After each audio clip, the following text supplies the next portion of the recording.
مساء النور ومساء الخير عليكم كاملين. نتمنىكم تكونوا بخير وعلى خير.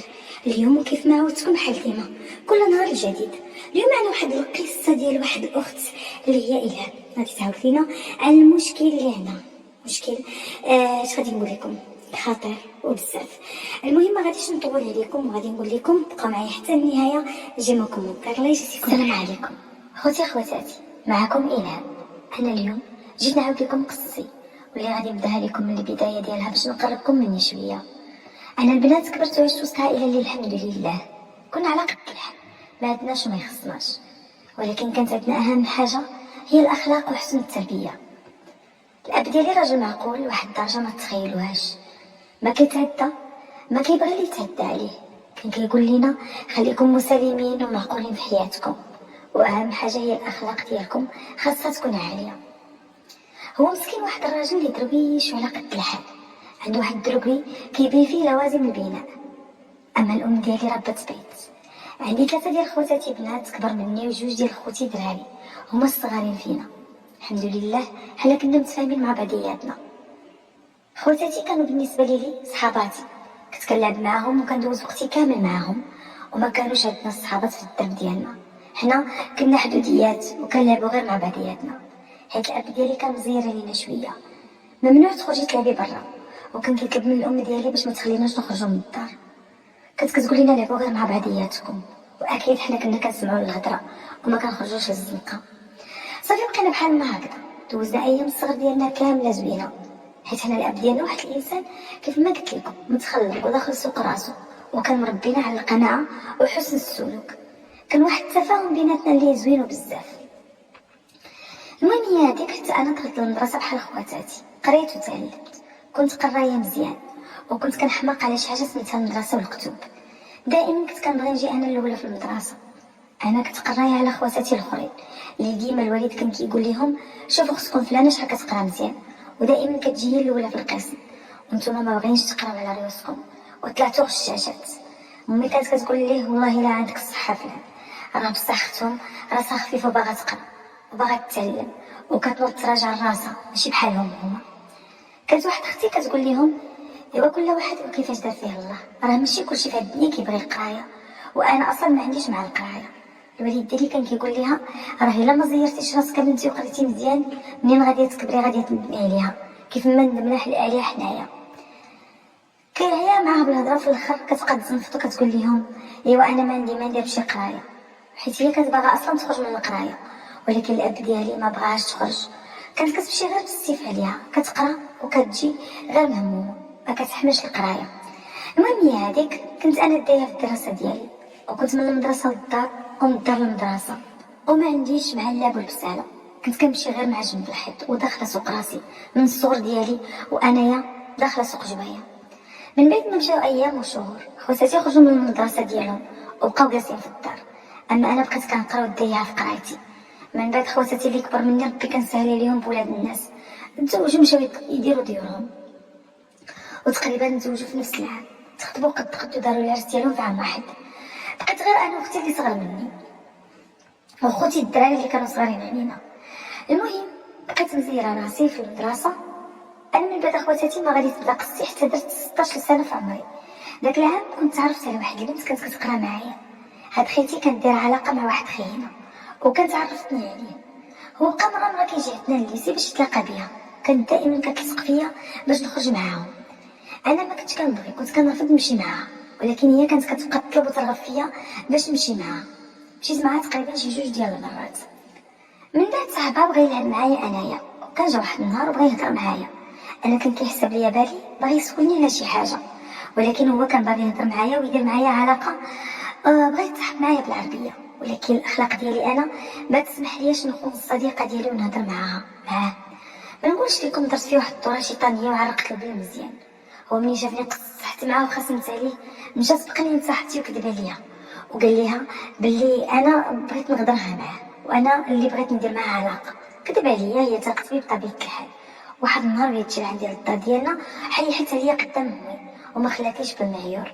انا والله ما خنتها ولا غدرتها، هو اللي ولد الحرام كذب عليا وقال ليا اللي ما كاينش، وبسببها انا كنت غادي ناكل قتله ديال العصا، حيت هي دارت فيا حاله قال الاب ديالي سمع شنو كاين. ايوا انا شفت عليا الشيف وبغى يضربني وقال لي هادو هما الاخلاق والمبادئ اللي ربيتك عليهم. في الاخر قال لي غادي تغسل في الدار وما تمشيش تقراي. بقيت كنطلب وكنرغب فيه وقلت ليه والله العظيم هادشي غير كذب، انا ما عمرني ما هضرت مع شي واحد.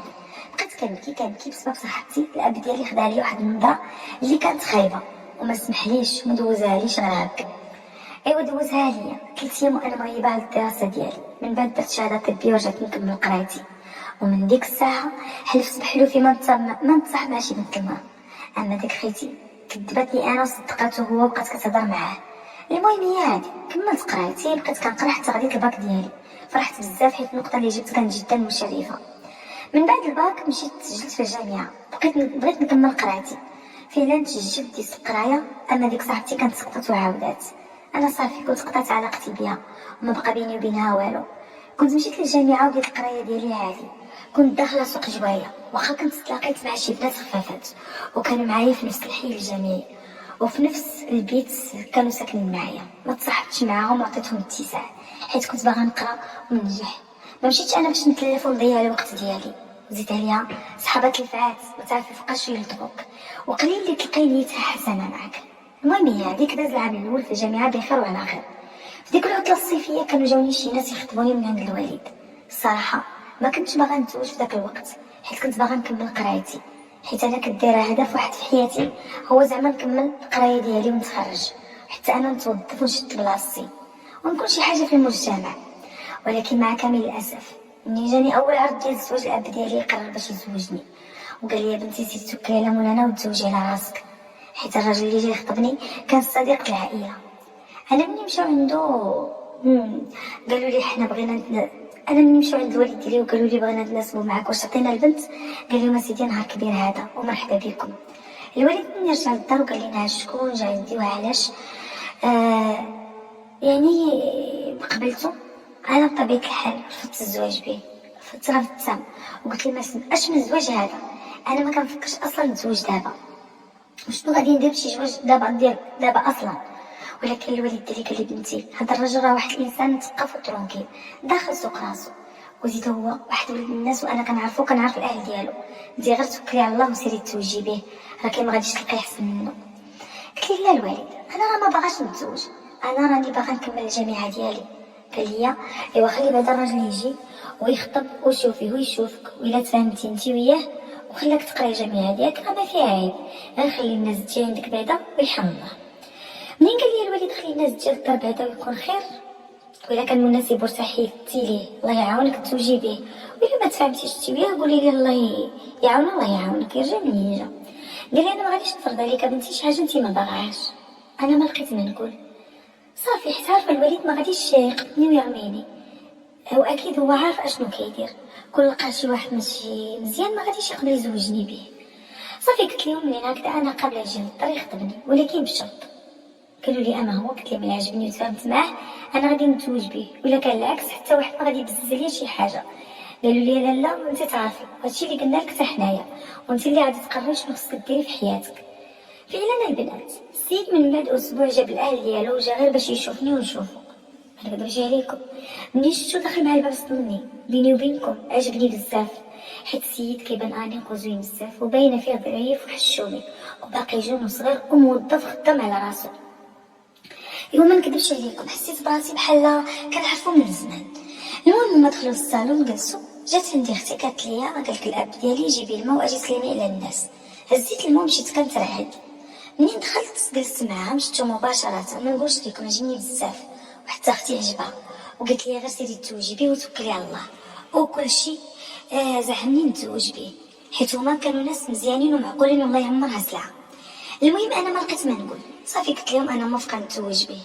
الاهل ديالو كانوا كيبانوا ناس مزيانين والله يعمر هذا، فرحوا بيا وعجبتهم كانوا كيقولوا لي تبارك الله عليك ما شاء الله. انا ملي شفت الاهل ديالو فرحانين بيا ومكبرين بيا فرحت بزاف وارتحيت ليهم اكثر من القياس وقلت مع راسي الحمد لله على الاقل الاهل ديالو ناس بسطاء ومزيانين. صافي الاب ديالي رحب بهم داك النهار هذاك كان غير نهار ديال التعارف وصافي. وكانوا قالوا للاب ديالي راه اليوم غير جينا نشوفوا العروسه ونشوفوا الراي ديالها وصافي واش تقبل ولا لا، وان شاء الله مازال غادي نمشيو عندها للدار ونفرحوا بها ونفرحوها حتى هي. قال لهم الوالد سيدي البنت بنتكم فرحوا بها كيف ما بغيتوا، وهي قدامكم وشوفوا الراي ديالها. الا كانت باغا تزوج به وترجعوا شاركين الدم والطعام، انا ما غادي نزيدكم غير دعوه الخير. الام ديالو شافت فيها قالت لها وبنتي واش تقبلي تزوجي بولدي فلان؟ حشمت حطيت راسي على الارض قلت لها خالتي الراي الاول والاخر ماشي ديالي، واللي دارها معكم الوالد لا اله الا الله عليها، وزيد اللي فيها الخير الله يجيبها لينا بجوج. ايوا الوالد شاف فيا وقال لي منين هكذا بنتي الله يسخر لك. صافي هما عجبهم الحال، فرحوا كلاو وشربوا. من بعد حددوا مع الوالد امتى غادي يرجعوا عندهم بالضبط على قبل الخطوبه الكبيره. الوالد قال لهم اسيدي مرحبا بكم، والوقت اللي تبغيو تجيو فيه تخطبوا راه الدار داركم، وشوفوا الوقت اللي يناسبكم نتوما. صافي نوضوا مشاو بحالاتهم. قبل ما يمشيو كانوا طلبوا مني الرقم ديال التليفون ديالي باش نتواصل انا وياه في التليفون. طبيعه الحال شديت النمره ديالي وعطيتها ليه. كان عندي ديك الساعه تليفون عادي غير داك نوكيا القديم وصافي، وكان قال لي انا غادي نجيب لك تليفون بصمات جديد هو رقم جديد، وقلت لي هذا اللي عندك. قلت ليه واخا ماشي مشكل صافي شكرا.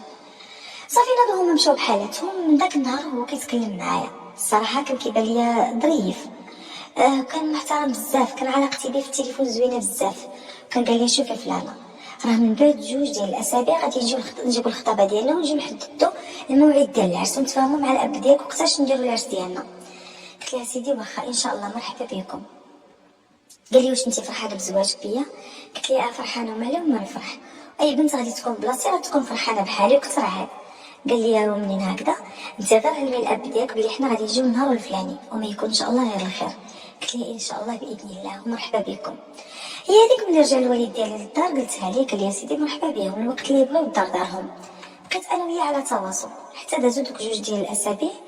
هو من بعد كان جاي يخطبني وجاب معاه خوتو 2 دراري 2 ديال البنات، عمتو واحد مرات جدو وجدو، جاو حتى الوالدين ديالو وكانوا جابوا لينا الخير والخمير. الصراحه ما خلاو ما جابوا لينا في الخطوبه ديالنا، كبروا بينا وكلشي دازو هذاك. كان جاب لي تليفون باقي جديد بصمات، جابوا لينا الخواتم والذبيحه. المهم كبروا بينا وما خلاو لينا ما نقول. هذاك النهار بالضبط تحدد التاريخ ديال زواجنا، وكنا اجلنا العرس حتى العام الجاي حيت كانت عندهم شي ظروف ماديه وما بغاوش يزربوا بالعرس، وحتى انا جاتني من جناتي والناس. صافي تخطبنا. من بعد منها مباشره جمعنا الوصل درنا العقد ديالنا.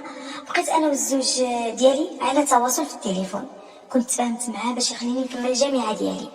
هو ما كان عنده حتى شي مشكل. فعلا مشيت نقرا قرايتي في الجامعه. من بعد غادي نعرف بلي واحد خو صغر منه ما باغينيش نقرا، وكان قال لي انت خاصك تجلس مراتك في الدار، هادشي الا كنتي راجل وعلاش انت مخليها تمشي تقرا. بقى كيخاصم على خوه. هادشي عرفتو من واحد بنت عمتو اللي غادي نتلاقى بها داك العام في نفس الجامعه، وانا غادي نعرف شي حوايج من عند هاد خيتي اللي صراحه بقيت مصدومه فيهم.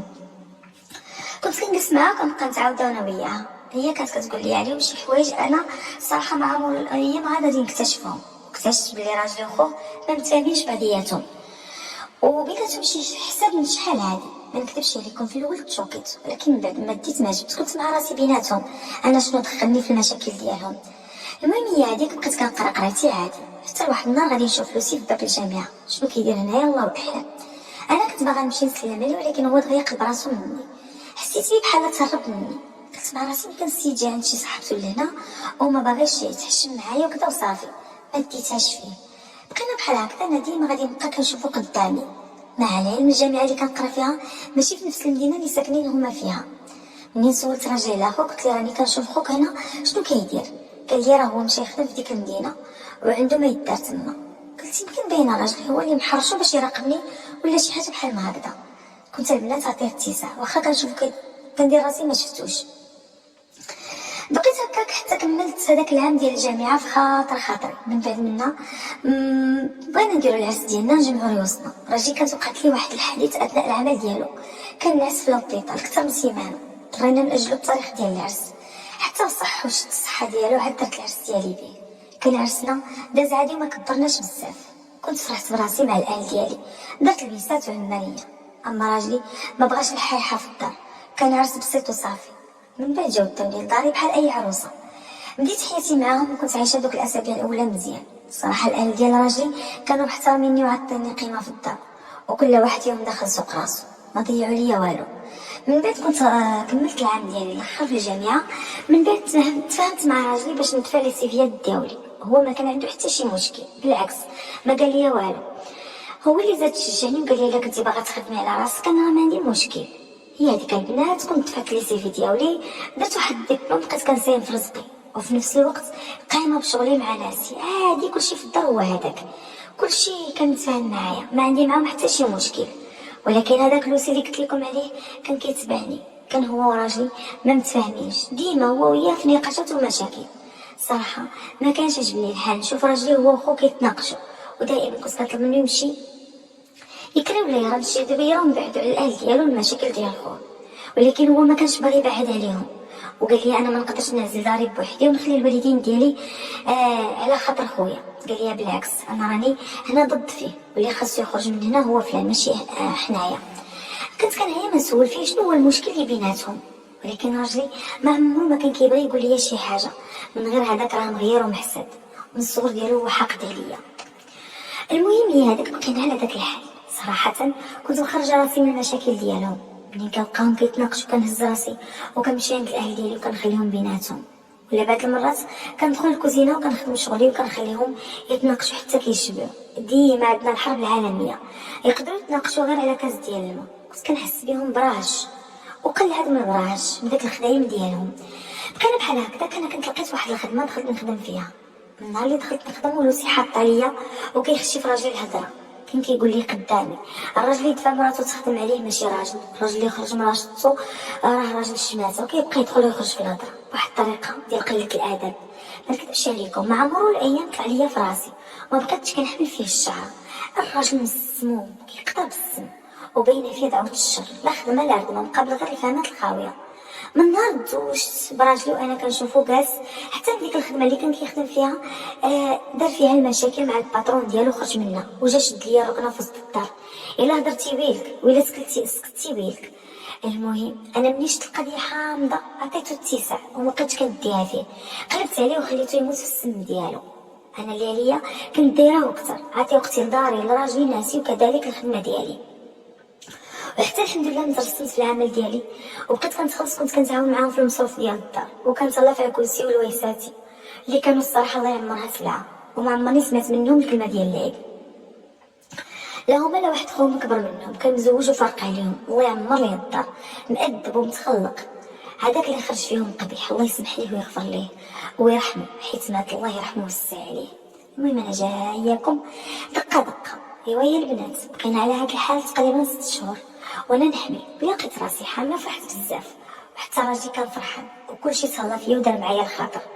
بقينا الشهر بالحساب حتى لواحد النهار غادي توقع عندنا الحرب العالميه وحنا فوق الطبله ديال العشاء جالسين كنتعشاو، هو ينوض لوسي كيقول شي هضره خارجه عن النطاق. ايوا بقى كيبزقل في الهضره وكيقلل علينا الحياه في وسط المجمع. راجلي قال له صاحبي صلح فمك شويه، مالك واش راك في الخلا ولا شنو؟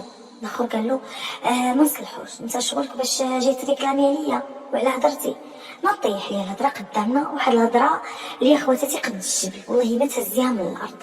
راجلي ما بغاش وما عجبوش الحال وما رضاش، بقى كيتهد عليه هو ينوض قلب علينا داك الطبله كامله. ايوا بقى هو وياه بالركل والسقل. راجلي مع عامر فوق ما يغلب على خوه كان غادي يصفيها لي داك النهار. حنا بقينا كنفرقوا عليهم حتى طلق راجلي من خوه، ولكن لوسي ملي طلق من خوه على رجلي حتى علاها وعطاني الكرش ديالي. كانت هذيك الضربه مقصوده حيت انا حسيت به بلي هو ضربني بالعاني ماشي فش فيا الغضب ديالو ويبرد في قصو فيا. انا ما نقولش ليكم شدني واحد سيدي مولاي وجع، كانوا الناس كيتخشاو ليا في كرشي. بقى فيا الحرق النهار كامل منين تعساس لي ربي عطاني خيرو. ناس واحد شويه من النومات اللي الفرقه ديال القراصي غارقه بالدمايات ديال الفراش لحالتي كلها دمايات. نوضت راجل في النص ديالي وبقيت كنبكي وكنقول ليه نوض انا كنموت. كان فيا واحد الوجع خايب. نوض هو في نص الليل هزني داني المستعجلات، راه شافوني كنزف دخلوني قلبوني داروا لي فحص بين عندي حاله اجهاض. انا ملي سمعت الاجهاض نسيت الوجع وكثرت الخوف على الجنين. ليل كامل وانا كنتقطع وقلبي مقطوع عليا وكندعي ربي حبيبي ينقذوا ليا، والحمد لله نقذوني.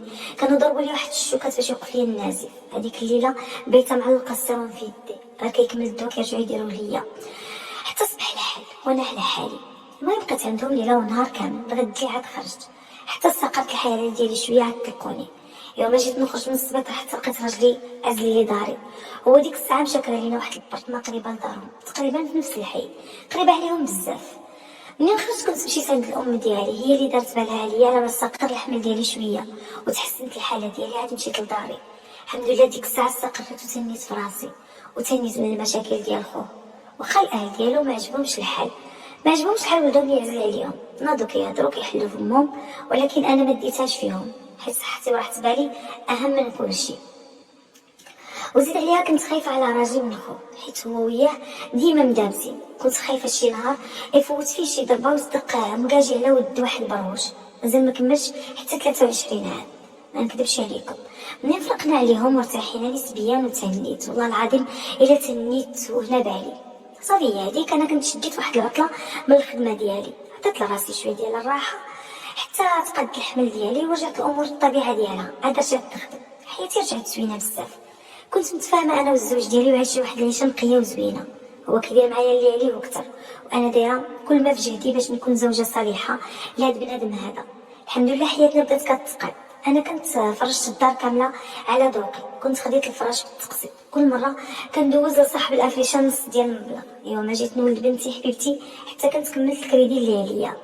المهم من بعد انا الله فكو حالي ولدت بنتي. السبوع ديال بنتي ناض دوزتي وطلبت من راجلي نمشيو نسبعو عندهم في دارهم، وانا كنت رفضت. قلت له ما يمكنش نمشيو عندهم. قال لي ولكن علاش؟ قلت له واش ما شتينيش شحال وانا كنفرش في الدار ونوجد على ود السبوع ديال بنتي.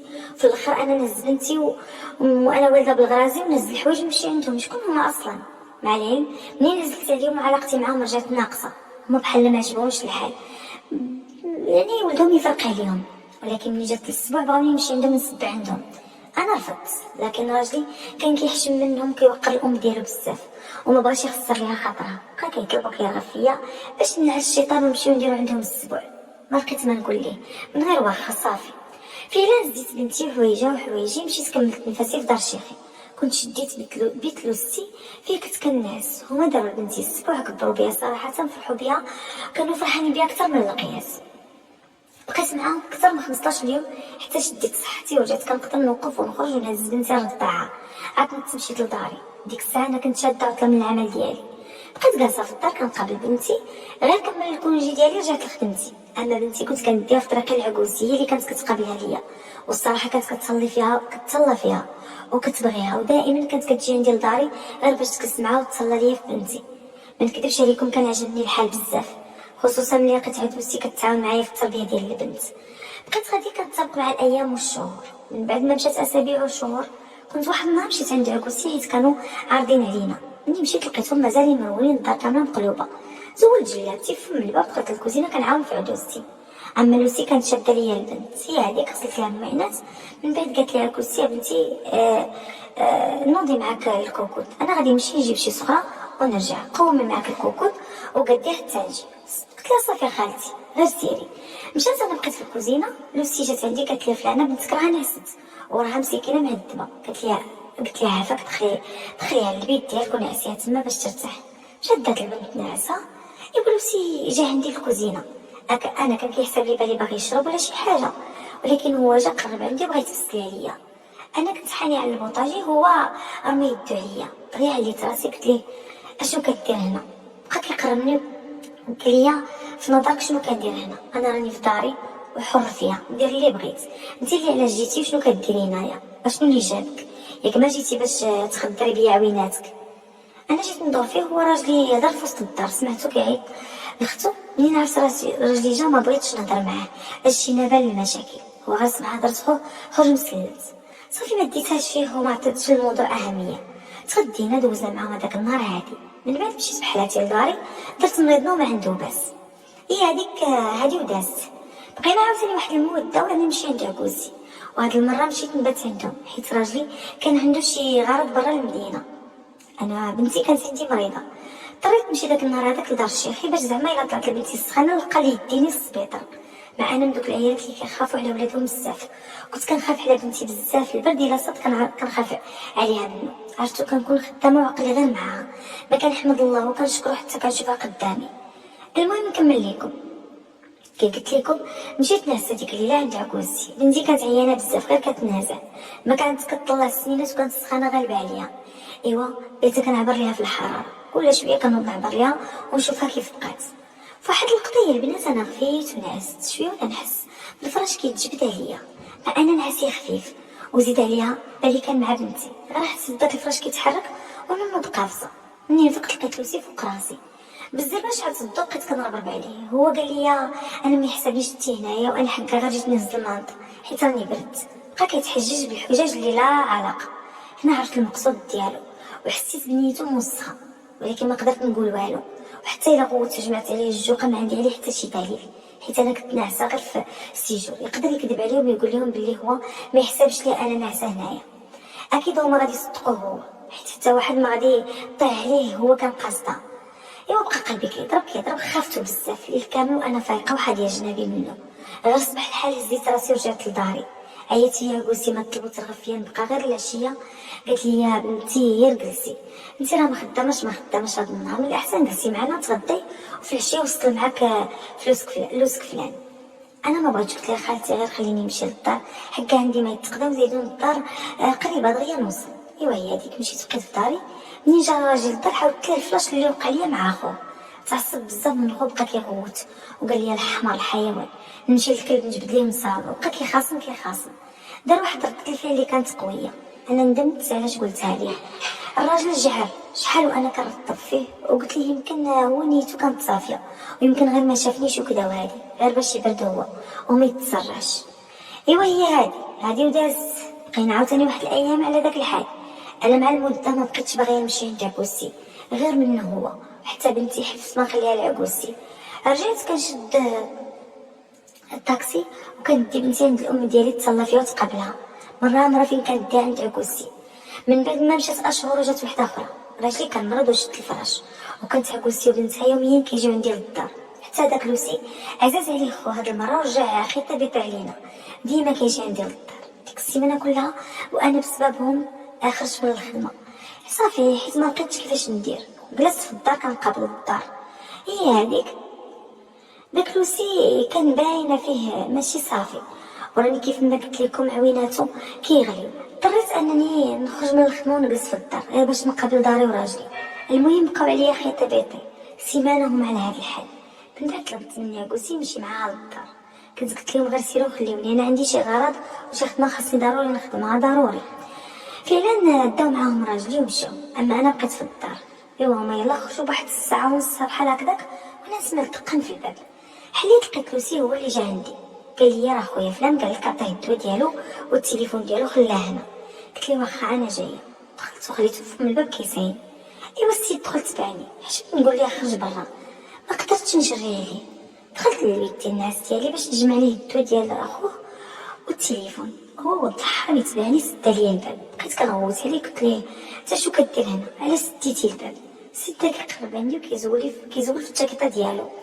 انا بقيت كنغوت كنقول ليه خرج عليا من داري. زاد عندي وشدني يدي بجوج وقال لي انا بغيت نتقرب منك وندوق من لحمك الزين. حليت يدي حتى عليتها وضربته. قلت ليه الشماتة بزاف عليك ولا لا يحييك. قال لي انا احسن من داك الجلا خليه عندك، اشنو عجبك فيه. بقيت كنغوت عليه وقلت ليه انت واحد بلا اخلاق، كيفاش عطاتك النفس ديالك تقول هاد الهضره. قال لي ومالي كذبت، انا احسن من داك وبقى كيتبسل عليا وبغى يشدني صح عليا. قال لي انا بغيتك تعطيني كذا وكذا وكذا وكذا، يا بالسيف يا بالخاطر. بغيت يهد عليا بهذا المفهوم. كان قدامي واحد الكاس شديته هرستو. قلت لي تخرج عليا من داري ولا نشرق لك الكرش ديالك. وندمك على هاد الهضره اللي راك جالس كتقول فيها. بقى كيشوف فيا وكيخنزر. تحلفوا عليه. قلت ليه باه السيد قلبو عامر بالحقد. ديك الساعه كنت كنترعد. هو التليفون ودوه وخرج مشى بحالو. بقيت غير كنبكي وكنترعد. خافت نهضر ونقول لهم شنو كاين. وجا راجلي جا قدامي. قلت مع راسي هو مريض ولا سمع هادشي اكيد غادي يزيد يكمل والله ينوض يدير ديك الحيوان شي فضيحه ونصدق انا خارجه على راسي بسبب حيوان ديال الخلا ما يستاهلش. المهم رجعت سكت وما قلت والو. الوقت اللي كيجي وجهي في وجهه كيبقى يخنزر فيا وكيدير فيا شي شوفات ديال العذاب. من ديك الساعه هذيك حقدت عليه وكرهته في العظم وقطعت الصله ديالي به. صافي بقينا واحد الاشهر تقريبا شي 5 شهور بحال هكذاك حتى لواحد العيد ديال الاضحى. حنا في العيد مولفين كنذبحوا الضحيه ديالنا في دار شيخي، كنكونوا مجموعين في دار وحده كندوزو دوك الاجواء ديال العيد مجموعين. وداك الشيء اللي كان هذاك العام نزينا العيد ديالنا بحال ديما مشينا لدار شيخي. واكيد كان هذاك لوسي في الدار. انا ما ديتهاش شي كنت قالبه عليه قلبه ديال بصح حتى السلام ديال رب العالمين ما كان نذكرهاش عليه. الحصول ما فيه. حنا ذبحنا سلخنا بدينا كنشوف الكبده، بنتي بقات كتحرق قدامي، خافت عليها زيتها درتها في داري وبقيت حزمها في داري. شويه نعست، انا ملي لقيت البنت ناعسه في داري معذبه قلت نمشي لحقها تكمل النعاسه وتخليني نجمع معاهم ديك الروينه، راكم عارفين ديال العيد. داكشي اللي كان.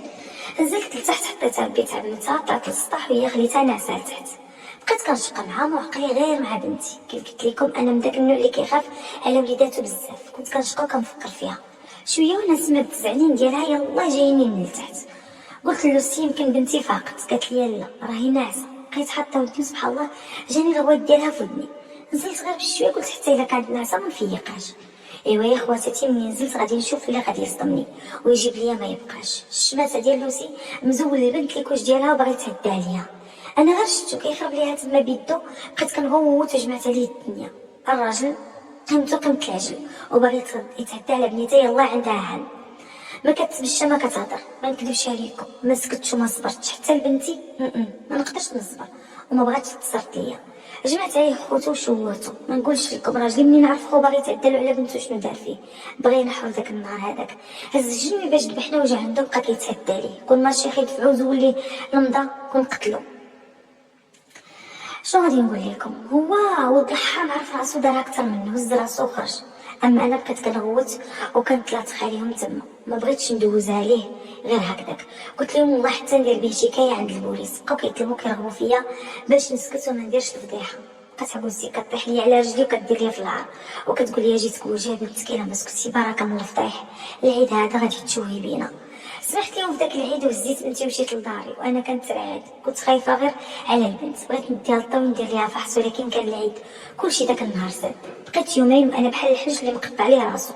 ما حمدت الله وشكرته حتى كشفت على بنتي ولقيت بنتي ما فيها الحمد لله والو. عاد حمدت الله ورجعت فيا الروح. اما العيد والله يا خواتاتي ما حسيت به، داز عليا كحل زحل. راجلي كان حالف بحلوفه باش يقتل خوه ويتهنى منه، وكان كيضل معسس عليه باش ينتقم منه، ولكن هو من ديك الساعه خرج ما بقاش رجع. هو بغى يديرها بالعاني حيت انا ما خليتوش يقرب مني وبغى ينتقم مني بالطريقه ديالو، ولكن ربي فتحو وعطاه فضيحه على فضيحه. انا بسببه ما بقاتش عندي الثقه في شي واحد، رجعت حاقده على كل شيء. حتى من العائله ديال راجلي كرهتهم وطلعوا ليا في راسي حيت هما انانيين كيبغيو راسهم. حيت ملي ما بغيتش على بنتي وما عجبنيش داكشي اللي شت وما عجبنيش داكشي اللي دار ولدهم، هما حلوا فمهم عليا ورجعوا فيا اللومه انا وقالوا لي انت دخلتي الموضوع، انت خلقتي الفتنه بين الخوت. وانا غير هزت فيه. واش عباد الله السيد مزول البنت حوايجه وكيتبسل عليا، هما قالك لا ما كاين والو وما كان قصد والو. ايوا ما نكذبش عليكم تعصبت منهم بالمزيان، طلعوا لي الدم وطلعوا لي في راسي. المهم بقيت واحد الايام بحال هكذاك، من بعد طلبت من راجلي نبدلو المدينه كامله ونبعدو عليهم وما نبقاش كنشوف كمارتهم قدامي. فعلا راجلي ناض الانتقال من العمل ديالو، غير شد الانتقال هزينا ريوسنا وبعدنا عليهم وكلينا واحد البرطمه سكننا فيها. اما علاقتي بهم ما بقاتش مزيانه. هما الصراحه علاقتي بهم ما بقاتش مزيانه، ما كيهضروا معنا وحنا ما كنهضروا معاهم. ضربت عليهم كاملين ورجعت مقابله راسي وداري. حتى الخدمه مبقيتش كنخدم على ود بنتي. انا ما بغيت والو من غير نربيها ونتهلا فيها ونرد بالي عليها. الحمد لله على الاقل بعدنا من اللعب. قالك بعد من دمك لا يطلق، تلقى الخير والثقه وحسن التعامل في البراني وما تلقايش في الاهل ديالك. المهم انا حاليا عايشه حياتي عاديه مع بنتي وراجلي. اما لوسي ربي جاب عليه علاقه الدنيا ديالو وعلاقه القباحه اللي كانت فيه وعلاقه التربيه اللي تربى. هو من بعد ما وقع اللي وقع كنهز راسو وخرج من الدار ورجع بعد شي اشهر ناضي حق للسبليون. مشى فواحد الفلوكه غير وصلوا وسط البحر وهي تقلب بيهم ديك الفلوكه. بسبب تغير الجو قدر الله عليه وغرق ومشى فيها مات. انا ما بقاش فيا والله ما بقى فيا، ولكن كيف ما كان الحال مشيت عند الاهل ديال الراجل ودرت معاهم الواجب. هما رجعوا لي انا اللوم وقالوا لي انت السبب باش ولدنا مشى حرق وباش ولدنا خرج من الدار، وناضوا داروا فيا حاله. انا ملي شفتهم شويين عليه ما بغيتش ندير راسي فيهم. دوزت معاهم 3 ايام ديال العزور جات مشيت بحالاتي. اما راجلي بقى معاهم حتى داز السبع ديالو عاد رجع جا عندي. منين جا هو طالع ليه الدم وغير جالس هو كيشوف بعينيه. انا ما بغيت نقول ليه والو، خليته حتى تفش على خاطره. داز علينا واحد المده كانت خايبه بزاف، ولكن من بعد بقينا كنتعايشوا مع الامر شويه بشويه. ايوا يا البنات انا هذه القصه ديالي مع لوسي اللي الله يسمح ليه ويغفر ليه. حاليا هو في دار الحق حنا في دار الباطل. انا ما كنتش باغا نهضر لكم عليه، ولكن فعلوا لي جبدوه. بغيت نخلي لكم قصتي عبره واستفاده. بغيت منكم النصيحه، حيت دوزتي رجعت فيا انا العيب، وهي قطع معايا الهضره، رجعتني قبيحه، انا هي السبب. هادشي كامل انا ما كانش كيهمني، ولكن راجلي طلب مني نمشي عندهم ونعتذر منهم ونطلب منهم السماحه. قال لي مامي قلبها مشوي مكوي على ولدها، انتي سيري عندها واعتذري منهم وحتى راسك ليهم وصبري غير على وجهي انايا. ولكن البنات انا ما درت لا بيدي ولا برجلي، هو اللي الله يسمح لي كان مسخوط وجاب الربحه. انا استرت عليه مره وجوج وثلاثه وما قلت والو، غير باش نتجنب المشاكل. ولكن باش الامر يتعلق ببنتي رضيعه ما يمكنش نسكت وما نقدرش نسكت. انا ما قلت غير الصواب، وهذه هي حكايه البنات، وهذا موقع ليا. في نظركم واش نحط راسي ونمشي نطلب السماحه، ولا نشد راجلي عندي ونديها في راسي وما شغلي لا في اللي غضب ولا في اللي بقى خاطرو؟ نتمنى تنصحوني البنات، الله يجازيكم بالخير. هادشي اللي كاين، شكرا لكم والسلام عليكم. وكيف ما سمعنا كامل القصه ديال هاد الاخت هادي، الصراحه انت عندك الحق ومن حقك يكون عندك ردود الافعال بحال هادي. فاختي الهام، اول حاجه هذاك لوسك مسكين الله يرحمه ويوسع عليه كيقول لك اذكروا امواتكم بالخير، ما كانش كاع اصلا يهضر عليه، فماشي مشكل. انتي خويتي قلبك وخليتي القصه ديالك للعبره. بنادم القبيح راه قبيح لراسو، يعني ما خصوش الانسان يكون هكا قلبه قبيح وفيه الحقد. هي كاين داك الحقد وداك الغيره ما بين الخوت، فداك السيد بغى ينتقم من خوه ودارك انتي في الاول في الطريق مي ما تشديتيلوش دار البنت. فصراحه هذا خصو يتعاقب قانونيا، وكان داك الساعه خصو يديوه فين يتربى، ولكن مسكين مشى فين يتربى ديال بصح. فعلى اي حال الله يرحمه ويغفر ليه، هذا ما كان، هو مشى مسكين غارق، الله يغفر ليه. وما تعرفي سبحان الله العظيم الانسان كتغلب عليه نفسه وما كيكونش عارف راسو شنو كيدير. مي بالنسبه للعبوس كنتي احترميهم قدريهم، ولكن ماشي لدرجه انك تحطي ليهم الراس وتعتذري منهم. علاش تعتذري منهم؟ انت شنو درتي ليهم؟ انت حرجتي باش يمشي يتعدى على البنت، راه ماشي معقول. انا الحاجه اللي غادي ننصحك بها الاخت ديالي الهام هو انك تمشي عند عبوسك ولا جيبيها عندك، شوفي شي طريقه باش تقربي من عبوسك وتهضري معاها بينك وبينها في الراس، وشرحي ليها ولدها شنو كان باغي يدير، وبلي داك ولدها اللي كتردك انتي مثلا السبب في هذا الشيء كامل. قول لها انا ولدك وكان هضرت وقلت هذاك الشيء اللي دار فيا ولدك كنت طاحت روحت شحال هادي. قول لها ولدك انا هاشنو راه النهار الفلاني وعقلي على داك النهار اللي كانوا عندك وداو الولد معاهم ورجع هو باش يدي التليفون والدوا. قولي انا شنو بغا يتعدى عليا واشنو دار ليا واشنو دار ليا، ربي يحفظني. ذكرها بالنهار ديال الكوزينه اللي قلتي كتشقي معاه، نهار مشات جابت الصخره وقالت لك قومي الكوكوط. ذكرها بزاف ديال الحوايج فاش كان كيبغي يتعدى عليك. قولي انت خالتي انا ها اللي كاين واش رضاي انت لبنتك بحال هكا؟ قولي ورغم ذلك باش ما بغيتش نكحل القلوبه ما كنت كنقول والو لراجلي وسكت ما قلت لكم والو، ولكن فاش جات للبنت واش تبغيها هما عارفين ولدهم يعني ما دار فيها كيف ما كيقولوا ما يصلح، وما قادرينش يعترفوا بهذه القضيه، وانتي تمشي تعترفي بشي حاجه اللي اصلا ما دايراهاش. طلبي السماحه والمغفره هي اذا تعديتي عليهم. اما نمشي نطلب انا السماحه وانا ما درت والو، فهاد الشيء ماشي معقول. راجلي فوق راسي وفوق عينيا والاهل ديالو كذلك، ولكن يحترموني والاحترام يكون متبادل بيناتنا. سالينا الهضره صافي، بقى فيهم ولدهم دابا ينساو، ما عندك ما غادي ديري لهم نتيا. جلسي في دارك دخلي سوق راسك ولدهم بيناتهم، مشي عند مو يطلب منا السماحه شغلو هذاك. انت ما كنتي لا باغا تقتلي ولا باغا تجدري له، انت هزيتي بنتك ومشيتي بحالك لدارك كتبكي على بنتك. سالينا الهضره. اما يردوا فيك العيب كنتي شديتي ومشيتي ديكراليتي بيه وطلعتيه وهبطيه، يبقى فيهم الحال يقول لك لا ما احترمتيناش وكذا. واخا هذا هو المعقول اللي خصو كان يدار، لان هنا كنعطيو فرصه ان داك السيد يعاود نفس الخطا ديالو. السيد فيه دعوة الشر وماشي ديال العشره، ويجيو يردوا فيك كلهم هما اصلا تسناو منه، فهمتي؟ فهادشي اللي نقدر نقول لك اختي الهام. شكرا لك مجددا، شكرا على سردك الحكايه ديالك كانتنا، شكرا لتعليقكم الزوينه في حقي، شكرا على تفاعلكم في القناه. لا يخطيكم عليا، الرقم ديالي موجود في بدايه الفيديو وفي صندوق الوصف اللي بغا يتواصل معايا عبر الرقم 0637 05 0637 05 كل اذان وصاغيه. الى ان القاكم دمتم في امان الله ورعايته، والسلام عليكم ورحمه تعالى وبركاته.